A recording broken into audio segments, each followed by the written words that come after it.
आज हम class second की हिंदी की बुक का सेकेंड चैप्टर पढ़ रहे हैं, खट्टे अंगूर। कहानी एक बार की बात है, किसी जंगल में एक लोमड़ी रहती थी। एक दिन उसे खाने को कुछ नहीं मिला। भूख के कारण उसका बुरा हाल हो गया। वह खाने की खोज में निकली। वह बहुत देर तक जंगल में घूमती रही, लेकिन उसे कुछ न मिला।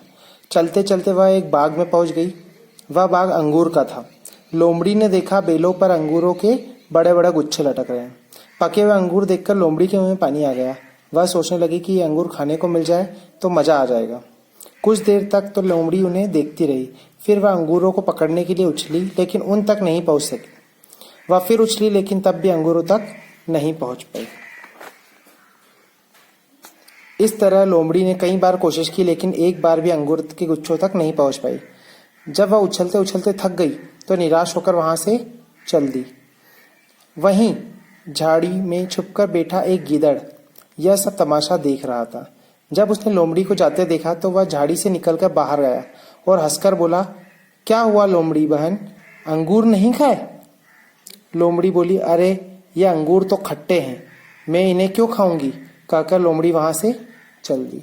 मतलब क्या हुआ, वो उसने खाने की तो बहुत कोशिश की थी लोमड़ी ने अंगूर को, लेकिन वह वहां तक नहीं पहुंच पा रही थी, इसलिए उसने उसे छोड़कर जा रही थी। जब गिदड़ ने पूछा कि क्यों लोमड़ी बहन तुमने अंगूर खाए नहीं, तो लोमड़ी ने क्या कहा, क्योंकि अंगूर खट्टे हैं इसलिए मैंने नहीं खाए। उसने ये नहीं बताया कि वो पहुंच नहीं पा रही थी अंगूर को, इसलिए पता उसने उसकी कमियां छुपाई, उसने उसकी कमियां नहीं बताई। ठीक है ना, कि क्या समस्या आ रही थी। तो ये पूरी सब कहानी थी अपनी। इसके क्वेश्चन आंसर वगैरह सब आपको मिल जाएंगे पीडीएफ में। इसको लिखकर कॉपी में नोट करिएगा।